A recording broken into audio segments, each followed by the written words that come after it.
Daí galera, beleza? Hoje estou com uma pessoa sensacional, Marcos Verlang. Rapaz, para quem não conhece, além de ser meu amigo, é um parceiro e um cara super inteligente. É um prazer ter você aqui no estúdio do Pod Dudu. Prazer é meu, Dudu, e nunca fiz esse tal de podcast. Não sei nem o que é, mas vamos lá. As experiências sempre são válidas, né? Não, mas você sabe o que é o mais interessante? O podcast é o diferencial do programa de televisão do Dudu Show. Sabe o que é? Aqui você vai abrir o que você tem no coração, o que você fez, o que você faz, o que você está imaginando. Eu sei que você é um cara que viaja o mundo inteiro, já viajou, nós vamos chegar lá já. Mas eu quero saber um pouquinho da tua história, qual é o seu nome, para a galera de casa poder falar e entender. Bom, meu nome é Marcos Verlang, eu sou o típico catagaúcho, né? Nascido em Curitiba, meu pai é gaúcho, minha mãe é catarinense. E meu pai começou numa situação bem humilde. Ele era funcionário da Souza Cruz, lá no Rio Grande do Sul. Ele começou como selecionador de fumo. E aí, como ele falava alemão e a Souza Cruz é uma empresa inglesa, tinha uns diretores que falavam um pouco de alemão. E aí o meu pai foi transferido para Blumenau e sempre foi uma pessoa assim, apesar de humilde, muito inteligente. E aí ele já foi para o escritório, foi fazer contabilidade e virou, como se diz assim, um intermediário da diretoria em relação aos demais. E aí lá ele conheceu a minha mãe, e aí namoraram e casaram daí aqui em Curitiba. Por que aqui em Curitiba? Porque o meu avô materno, ele vem de uma família de chocolateiros. Eles tinham uma fábrica de chocolate em Blumenau, família Sander. E aí em 51, 52 a fábrica pegou fogo em Blumenau. E a família Sander era o meu bisavô e que ele tinha 3 filhos. O Alfonso, que era o mais velho, o Valdemar, que é o meu avô, e o Reinaldo, que é o meu tio-avô. E pelo que eu soube, né, os irmãos se davam, mas não se davam, né? Muito. Porque o pai tinha uma preferência pelo mais velho. E aí quando a fábrica pegou fogo, aí os 2 irmãos, o meu avô e o Reinaldo, disseram assim, então, já que pegou fogo, vamos mudar de ares, porque Blumenau também não é a cidade ideal para produzir chocolate, por causa do calor. E aí, na década de 50 não existia essa questão de ar-condicionado. Então, por isso que todas as construções eram altas, paredes grossas, né, para manter o ambiente fresco. Aí eles vieram para Curitiba. Vieram todos? Não, veio o meu avô. E o teu tio-avô? E o meu tio-avô. O meu avô, ele era o comercial, certo. Ele era vendedor, o negócio dele era vender. E o Reinaldo, ele era o mestre cuca. Que fazia o chocolate, era o cara que entendia, especialista em chocolates, ele gostava ele viajava muito para a Alemanha, então lá ele fazia cursos, trazia as novidades para o Brasil. Aí eles vieram para Curitiba e compraram um terreno ali na Vila Guaíra, que hoje se chama Água Verde, né? Água Verde. Mas antigamente ali era Vila Guaíra. A rua se chamava Avenida Guaíra, na frente do antigo Água Verde, que virou Pinheiros, depois virou Paraná Clube, né? E então, a Salvari, né? Fábrica de chocolate Salvari. E aí vem uma coisa interessante também, porque o que quer dizer Salvari? Eu ia fazer essa pergunta para você. O S do Salvari é o sobrenome da família, Sander. Boa. Aí o AL é o Alfonso, o irmão mais velho. O WA é o Valdemar, que é o meu avô. E o RE é o Reinaldo. Os 3 então fizeram o sobrenome, o S e as iniciais dos nomes. Legal. Salvari, né? Aí eles vieram para cá e aí o meu pai, que trabalhava na Souza Cruz, pediu a conta, veio para Curitiba, aí casaram. E aí em 54 eu nasci. Meu pai trabalhava na Cimento Portland, lá em Rio Branco. Então, para lá ia-se de trem, né? Ah, de trem, tinha. Um dia de trem Trem. até lá. Aí ele ficava lá de segunda a sexta e no sábado ele vinha para Voltava. Curitiba e, né? E Para aí- quem vê hoje esse mundo tudo facinho, Ah. uma beleza, É. avenida, ABR, rapidinho, eles chegavam em... Quanto tempo hoje chega de carro? Dá uns... tirando o trânsito em quanto? Um pouco mais de meia hora É pra isso. lá. Né? E de trem levava quanto? Oh, tempão, né? É. E, bom, aí... Foi aí que nasceu o nosso amigo Marcos Verlang, essa eu história. nasci. Primeiro neto. É.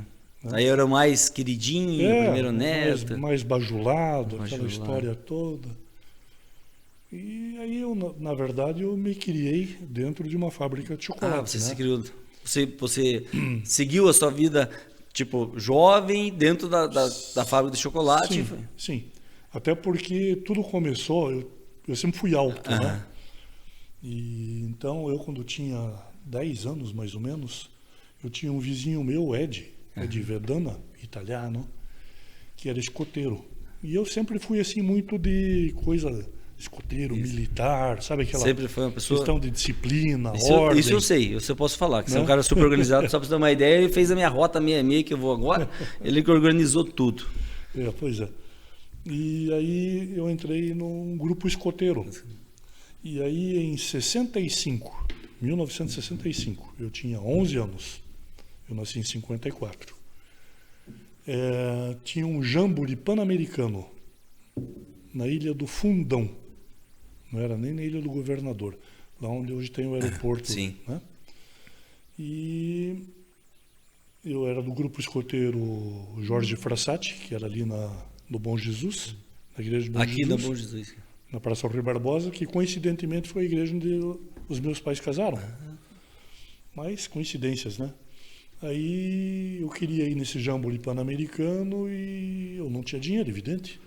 Aí meu pai disse, eu também não tenho dinheiro, se você quiser ir para lá, você tem que trabalhar, ganhar o teu dinheiro.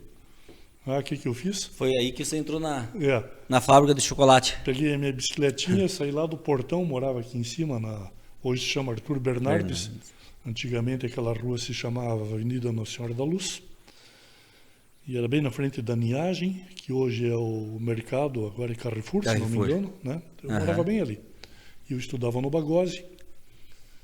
E aí peguei minha bicicletinha, desci a serra, como se diz. Fui lá falar com meu tio e disse, assim, assim, assim, assado. Pô, eu com 10 anos para 11 anos, comecei o quê? Fazendo o que qualquer aprendiz faz, Sim. né? Começando a varrer o chão de fábrica, Como começando a levar lixo, começando a arrumar aqui, encaixotar, lacrar, fechar. Mas eu acho que é mais do que justo, né? Sim. Não só porque você teria que começar já com o cargo lá em cima, né? Sim. Não, de forma nenhuma. Eu né? acho mais do que justo. Nem era minha, É. né? E aí eu trabalhava meio expediente, trabalhei quanto? Sei lá, 2 meses, 3 meses. E Ergueu o dinheirinho e foi viajar. Juntei o dinheiro e fui. Viajar. Fiquei daí 2 semanas no Rio de Janeiro como escoteiro. Então, E nesse tempo que você mexeu com chocolate, você aprendeu, você aperfeiçoou, você sabia fazer chocolate? Porque as pessoas acham que fazer chocolate é uma coisa bem simples, fácil. não. O pessoal confunde muito, né? Isso. Confunde muito. Eu acho que as pessoas acham que é fácil fazer chocolate, que eles pegam o chocolate pronto, Pronto, derretem isso. e ainda mesmo assim queimam. Não é verdade? Aí que tá. Todo mundo diz assim, pô, mas por que você não volta a fazer chocolate? Eu disse, fazer chocolate é diferente daquilo que você está imaginando. as porque pessoas- todo mundo pensa que fazer chocolate é ir lá na loja, comprar uma barra de 1 quilo, 2 quilos, É isso. Não, jogar dentro da panela, derreter, colocar numa forma, na geladeira, Daí fazem o ovo e falam, esse chocolate eu que fiz. e aí vende para o vizinho como chocolate artesanal ou caseiro, né? Não, para fazer chocolate, desde a matéria-prima, desde a sua origem, o buraco é bem mais E você embaixo. consegue dar uma explicaçãozinha rapidinho como que faz o chocolate? Sem Consigo. contar o segredo, lógico. Não, veja, não existe Não existe segredo para o chocolate? Claro, existem alguns segredos. Mas eu sei que com uma única gotinha de água pode Sim, estragar um chocolate. Exatamente, isso é um pecado capital das Capital. donas de casa. Que não sabem disso. Que não sabem disso e que colocam sempre uma tampa em cima da panela e a hora que ela tira a tampa, goteja água. Uma única gota, né? Não precisa ser... Uma gota num quilo de chocolate é o suficiente para desandar. As pessoas, eu sabe por que eu falo isso? Porque eu fui padeiro e confeiteiro. Então eu aprendi um pouco também a tratar o chocolate e saber que nesse momento você com uma única gota de chocolate você pode estragar o seu chocolate. As pessoas não sabem disso e o que você falou é pura verdade. Aliás, 90% das mulheres de casa fazem isso que você acabou de falar. Deixa uma tampa em cima da panela e quando eles tiram aquela panela, eles não sabem que ali você teve ali formou várias gotas de água e cai. Bom, veja, eu acho, hoje analisando, né, que no meu tempo não existia o termo hiperativo. Na verdade, naquele tempo você era um guri levado. E você era corrigido na base da palmada, da cinta, da chinelada, e para ficar quieto no teu canto.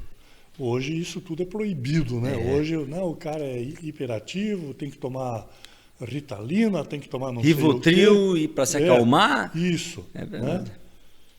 Mas eu sempre gostei de movimento, de atividade, sempre gostei de máquina.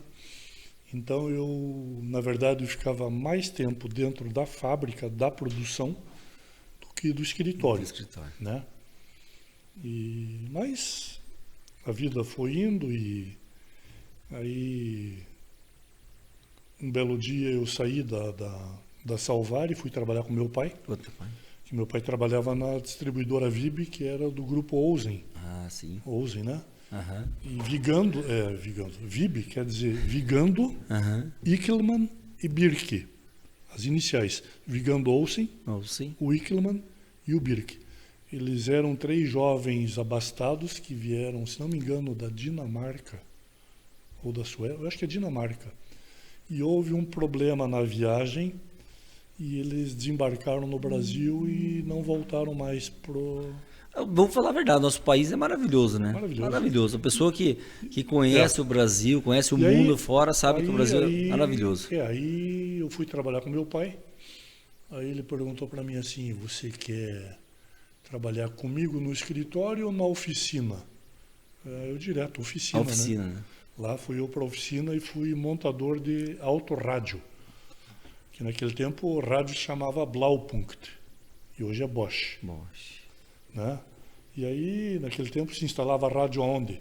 Em Fusca 1200, e depois em Carmanguia, depois tinha DKV, tinha Dauphine, Gordini, Fissori, né? Depois vieram Zero Willis, Itamaraty, Cinca Chambord, Cinca Rally, Cinca Tufão. Isso é legal que eu estou aprendendo. Eu mexo com carro, muita gente me conhece. Aí depois veio Esplanada, né? A gente na época chamava de EMI, né? De hemisfério. Hoje chamo de EMAI, né? Era aquele motor V8, ele tinha controle para regular o ponto do carro. Muita gente está assistindo a gente jovem, não sabe nem os carros que nós estamos falando.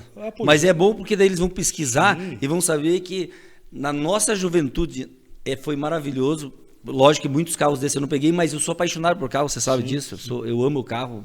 Para mim, carro é tudo. Corre na minha veia, motor, moto. Aliás, estou falando com um cara aí que é cara que, além de, já vamos chegar nessa história que ele correu de moto, fez tudo ainda. O cara que viajou o mundo inteiro de moto. Você vai ficar ligadinho daqui a pouquinho, mas ele vai terminar ainda. Continua essa história que eu achei legal aí. Daí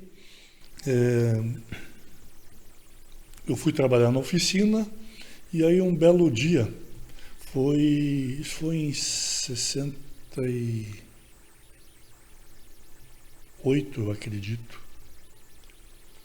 Em 67, 66 na verdade, o meu pai, querendo crescer na vida, viu um anúncio no jornal. Naquele tempo os anúncios de emprego eram na Gazeta do Povo, né? Então tinha uma pasta só de anúncios de emprego e de carro, né? E nossa, vender carro tinha que ser na Gazeta, comprar carro você tinha que acordar de madrugada, o cara que pegava o jornal do domingo antes e todo mundo tinha e aí parte da frente. Meu pai recortou e tinha uma solicitação que eles precisavam de um gerente para trabalhar em Belo Horizonte numa empresa alemã que estava se instalando no Brasil, e a cidade foi Belo Horizonte, e preferencialmente que essa pessoa falasse alemão ou inglês. Meu pai dominava o alemão, né? E aí foi lá para Belo Horizonte, fez a entrevista e não voltou mais. Não voltou mais. Só Não, mas tem que voltar. Eu disse, não. Qual é a multa? Eu pago, você não sai daqui mais. Aí meu pai ficou um ano em Belo Horizonte, 66, 67, aí nós fomos para Belo Horizonte. Aí moramos ali no... Mas comeu muito queijo, então. Queijo, leite. Pãozinho de queijo você conheceu lá, então. E morava ali no Carmo Sion, né? E aí fiquei um ano lá, mas aí a saudade apertou.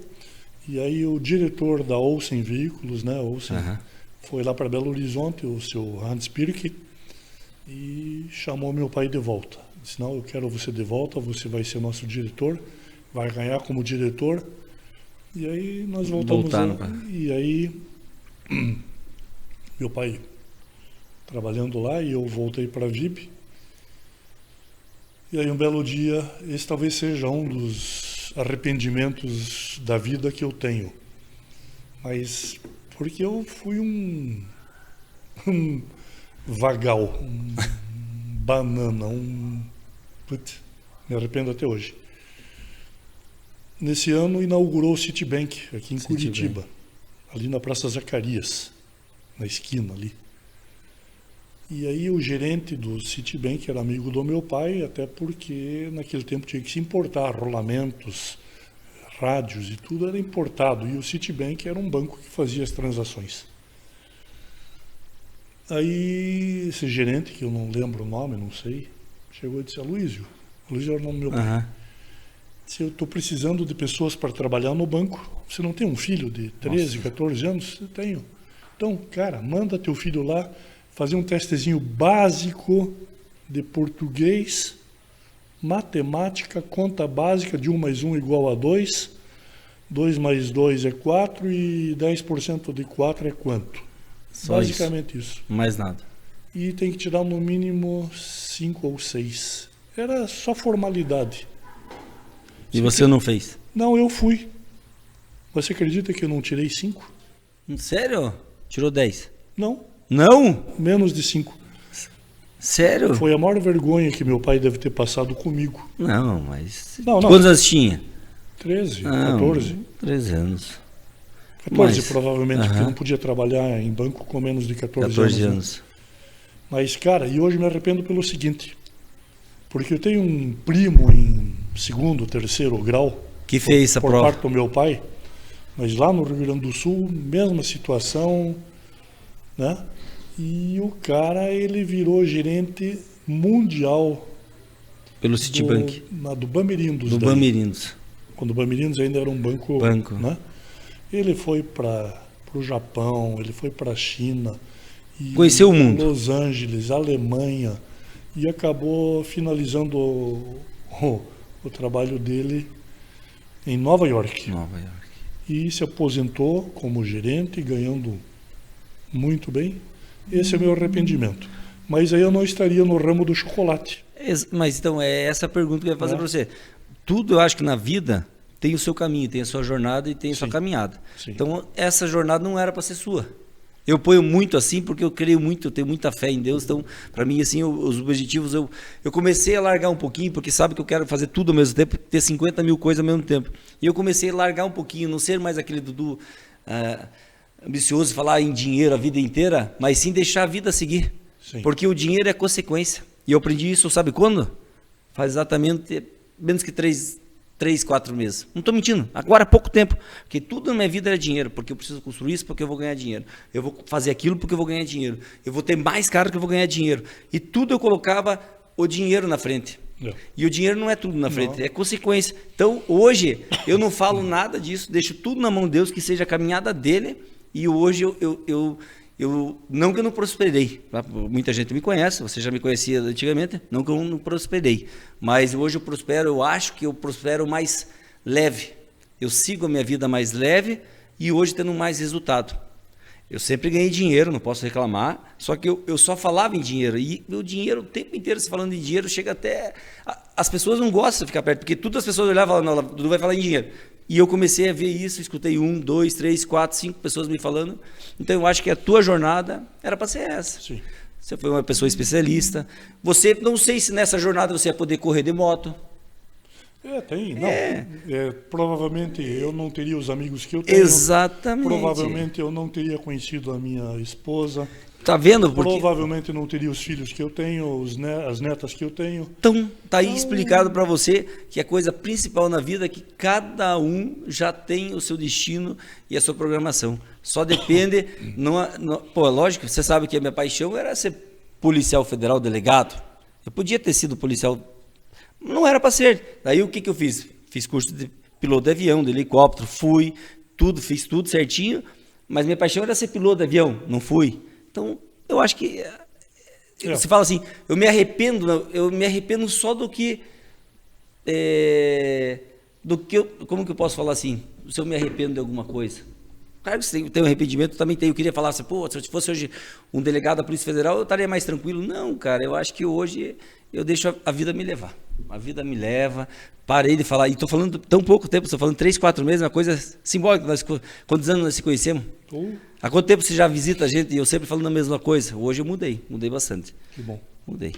Então, é isso que é importante. A tua família, você não teria a tua família, hoje tem a tua família maravilhosa, que é o bem mais precioso que nós temos. Mas agora eu quero saber um pouquinho, já falou da tua história, mas quero saber um pouquinho de moto. Então vamos lá. Moto, você fora a pessoa de cá, já avisei que ele que fez a minha rota 66, ele que me fez a programação inteira, eu estou viajando agora em breve, daqui uns dias, toda a custa do Marcos, cara especialista, cara profissional. E ele escreveu o livro tudo. Quero saber um pouco da sua viagem, como você começou a correr de moto e como que você fez as suas viagens maravilhosas pelo mundo afora. Pois é, voltando à questão do hiperativo, Exato. Né? Então, eu desde criança, tudo que tivesse competição era comigo. É igual eu, né? Pronto. Era carrinho de rolamento, que hoje não se vê mais, né? Mas eu tenho. Também tinha.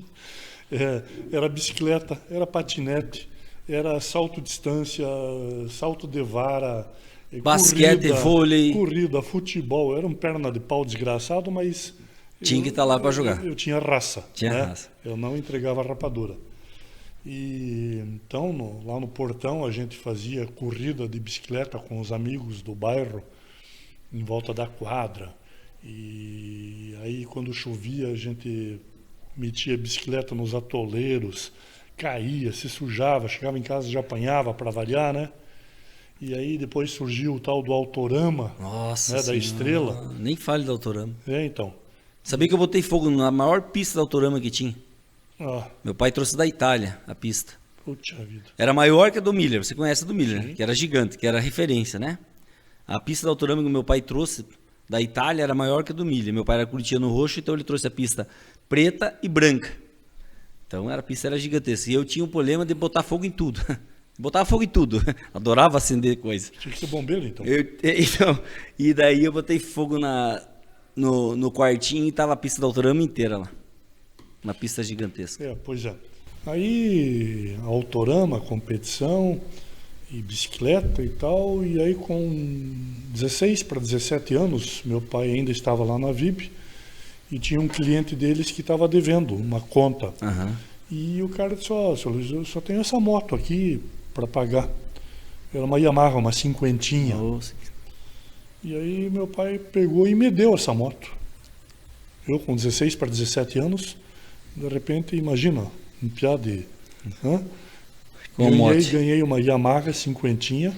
Que na época era uma moto maravilhosa. Não, era uma moto maravilhosa. Naquele tempo era Vespa e Lambretta. Isso aí. Vespa e Lambretta. Moto maravilhosa. Então as primeiras motos que vieram para o Brasil foram exatamente a Yamaha, a Honda, né? Depois veio o Suzuki e bem mais tarde a Kawasaki. E, bom, aí eu era o terror do bairro, né? Porque era uma Yamaha cinquentinha, 2 tempos.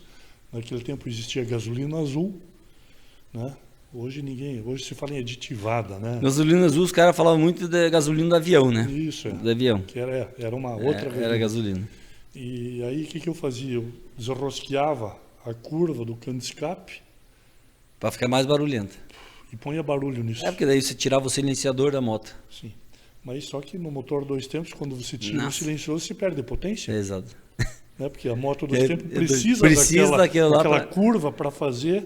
Né? Só que o barulho que ela fazia valia a pena eu perder a potência, né? Cara, até hoje eu estou para pedir perdão para uma vizinha minha lá. Você atormentou a vida dela. Ela não podia me ver pintado nem de ouro, cara. Imagine que a moto já é barulhenta. Quando você tira o silenciador dela fica 3 vezes na borboleta. Pois é, e aí foi. E depois, com o passar dos anos, aí eu casei, tive filhos. E aí em 86, eu sempre tive moto. Mas sempre eram motos estradeiras, né? O que era moto estradeira? Era a Yamaha RD 350, CB400? a CB 400. 450 já tinha depois também. veio a CB2, A CB2. a CB 450. 50. E os que eram muito abonados A 750. tinham as Nossa. chamavam de 7 galo. É né? 7 galo. A Honda- CB 750. depois veio a Suzuki GT 380, 550. Tinha Viúva e Negra. 700, era a RD 350. Era 350. Eu tive uma dessa. Aí naquele tempo a gente põe aquele guidão. As pessoas Tomazelli, perguntam por que Viúva Negra. ela não tinha freio. Exatamente. Ela Ela- tinha uma ela- força no Ela motor andava muito. e não tinha freio. Por isso chama. Ela no autódromo ela andava mais que uma Honda 750. Só que ela não tinha freio. Não tinha freio. Por isso chamou. Mas é isso aí. E aí em 86. 86 já existia Grale? Aquelas 27.5 não, né? Não. Aquelas só 92, Não, 94, né? só naquele tempo existiam as motos de cross, que eram as Montesa 360, e tinha a Yamaha DT 180 e tinha a XL 250. Depois veio a DT 180 com freio a disco, depois veio com câmbio de 6 marchas, que no início era 5, aí veio a XL 350, e aí começaram a aparecer as primeiras importadas, via federação, as KDX, KDX. né? As verdinhas, né? As verdinhas. KDX. E aí em 86 eu comecei a fazer trilha com o meu irmão e uns amigos aí. Em 87 eu participei do primeiro torneio curitibano de enduro De enduro. e continuo fazendo enduro até hoje. Você faz ainda, né? Ainda faço. Eu Só parei, que- eu abandonei. É. E sempre gostei de planilha, sabe? Você sabe que eu sou muito ruim para planilhar. Eu já não, eu já não Se sou eu- eu não sou da velocidade, mas eu sou da regularidade e da Eu navegação. nunca fui um cara muito bom de navegar. É. Nunca. Eu sempre gostei do enduro. Não sou o pior cara para navegar, mas sou meio fraco para navegar. É. Aí em 92, 93, por aí, depois da Páscoa, né, que eu trabalhava daí na fábrica, eu geralmente tirava 15 dias para viajar de moto. Eu ia para Bonito, lá no Pantanal. Desde 93 você já andava de moto, já viajava de moto? Antes até. Antes. Em 87 eu comprei minha primeira Teneré 600. Boa moto, né? É. Essa moto vai em qualquer lugar, não vai? Vai. Teneré. Ela tinha o defeito do raio traseiro, que quebravam 3 raios. Se você não arrumasse aqueles 3 raios, quebrava todo o resto. Mas era um trator aquilo lá, tinha 45 cavalos. E aí eu já viajava, minha primeira viagem com ela foi de Fortaleza a Curitiba pelo litoral. Caramba.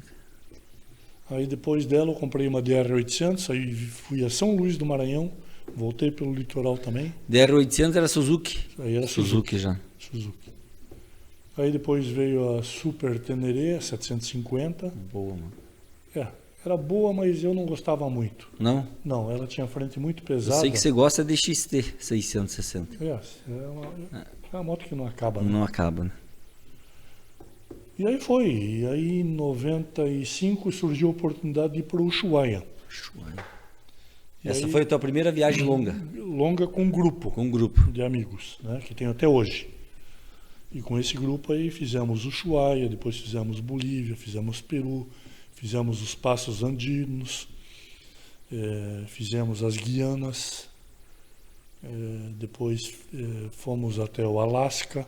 Esse da Alasca foi sensacional. 60 dias vocês ficaram fora? 60 dias. É isso é para quem pode, galera. Não queira fazer ir para Alasca se não pode. E antes de ir para o Alasca, daí eu fui com meu irmão para a Alemanha.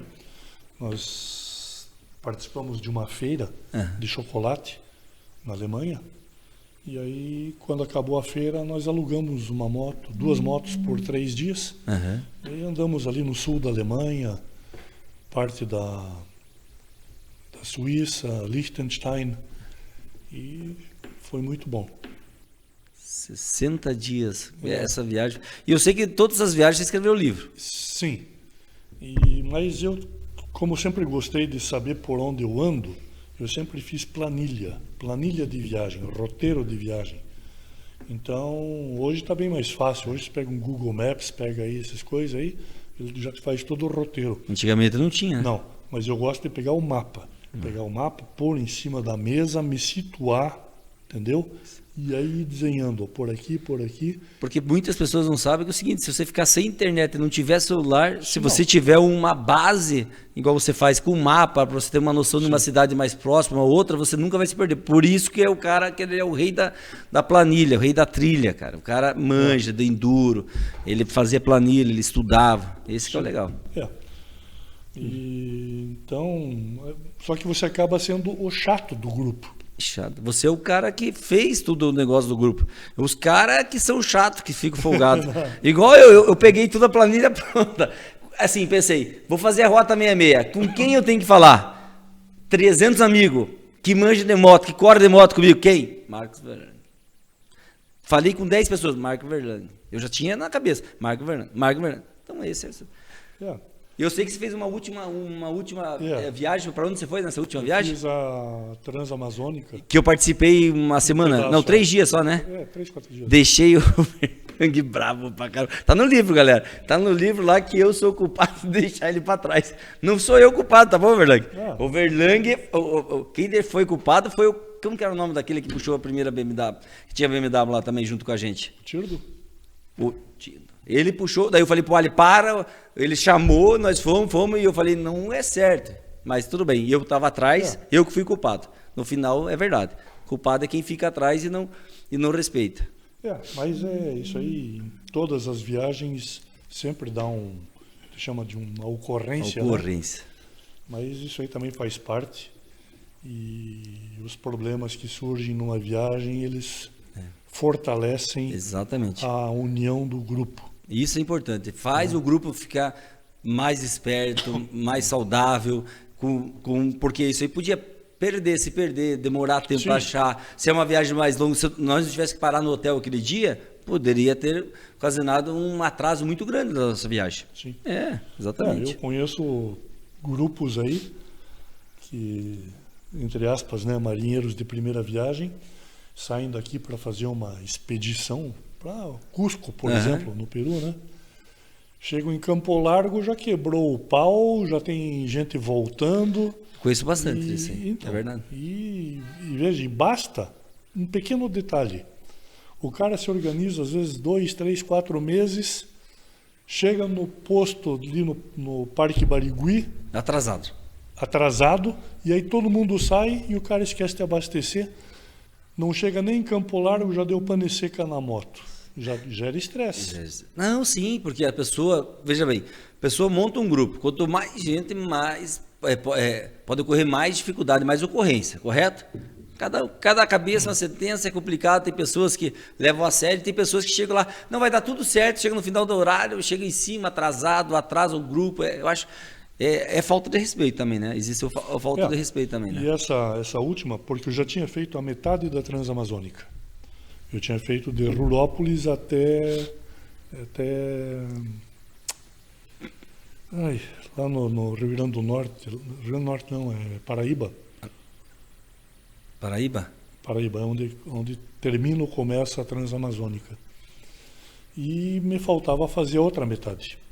Aí nessa viagem que você também foi junto, um pedaço, aí nós fizemos um sentido inverso para fazer a parte até Lábrea, né? E aí subindo a 319 até Manaus, aí de Manaus pegamos o barco até Santarém, Alter do Chão, que para mim é um dos lugares mais bonitos que eu nunca fui nesse lugar. Tem no Brasil para você visitar, desde que seja na época certa, né? E eu acho que todo brasileiro deveria conhecer Alter do Chão.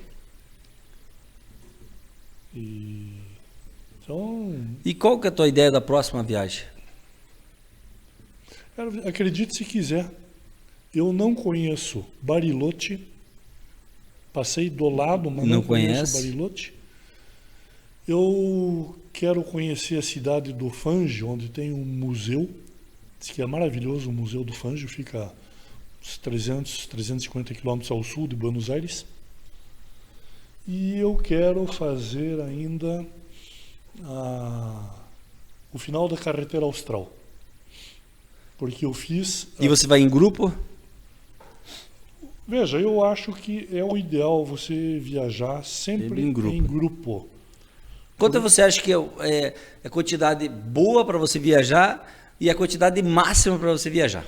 Veja, se o grupo for coeso, unido, parceiro, até 6 pessoas, 6 pessoas. É tranquilo. É tranquilo. Se não for, eu acho que o limite é 4. 4 pessoas. Porque aí você nunca está sozinho. Porque se acontece qualquer coisa com você, alguém fica com você.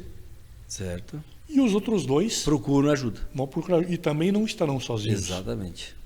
Se você está em 3, alguém vai ficar sozinho. Isso é ruim. É ruim? É ruim. Veja, você pode cair, você pode escorregar, você pode quebrar tua moto, pode furar um pneu.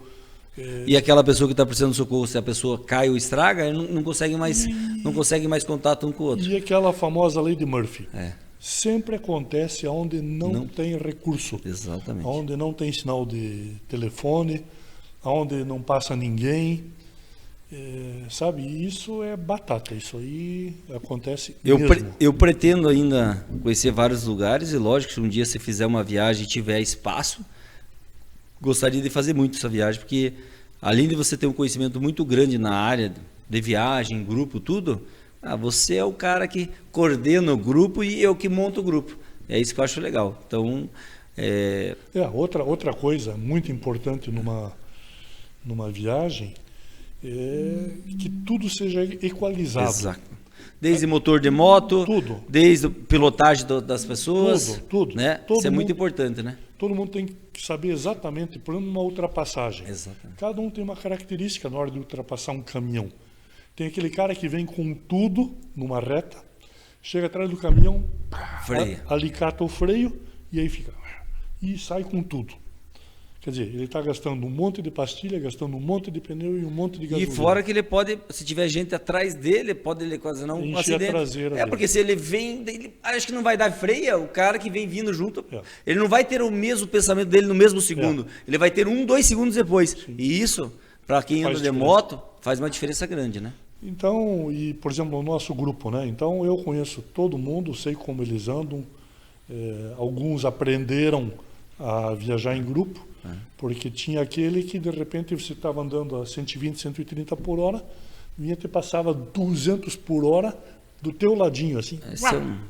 Quer dizer, isso é uma loucura. Não, e além de ser uma loucura, chega na curva, o cara não consegue fazer a curva também, aí atrapalha, porque ele quer andar na reta. Então, o que você falou é muito importante. Equalizar a pilotagem, equalizar o conhecimento um pelo outro, porque isso faz uma diferença quando você já anda junto há muito tempo, igual a tua equipe, que você já foi até Alasca.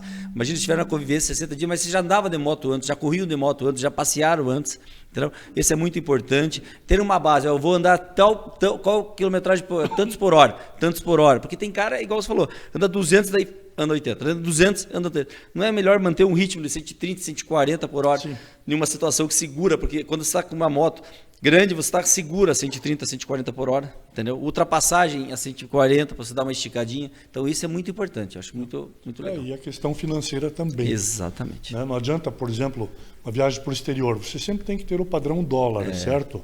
Então, não adianta você chegar, por exemplo, eu estou indo com os meus dólares contadinhos aqui, e o outro está esbanjando o dólar pelo bolso, né? Então, isso aí também no grupo é muito importante. Que a gente chega assim, que nem na viagem para o Alasca, né? Nós fizemos lá as contas e chegamos à conclusão de que nós gastaríamos X mil dólares na viagem inteira.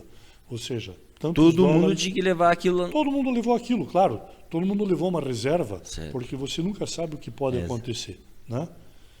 Mas na média, todo mundo gastou exatamente a mesma coisa. Né? Então, cara, a vida é isso aí, né?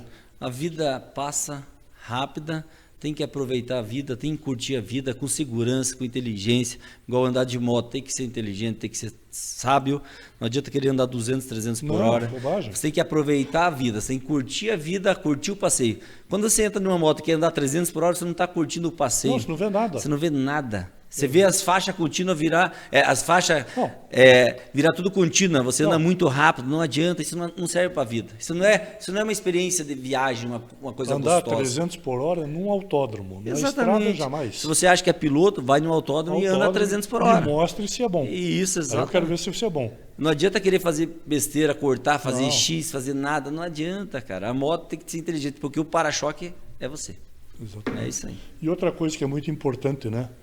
Eu sempre digo assim, feliz da pessoa que tem uma família unida, Exatamente.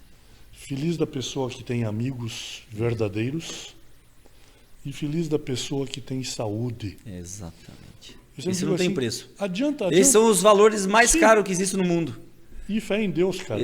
E pé na tábua, como dizem. Exatamente. Porque eu sempre digo assim, adianta eu ser um mega milionário, entendeu?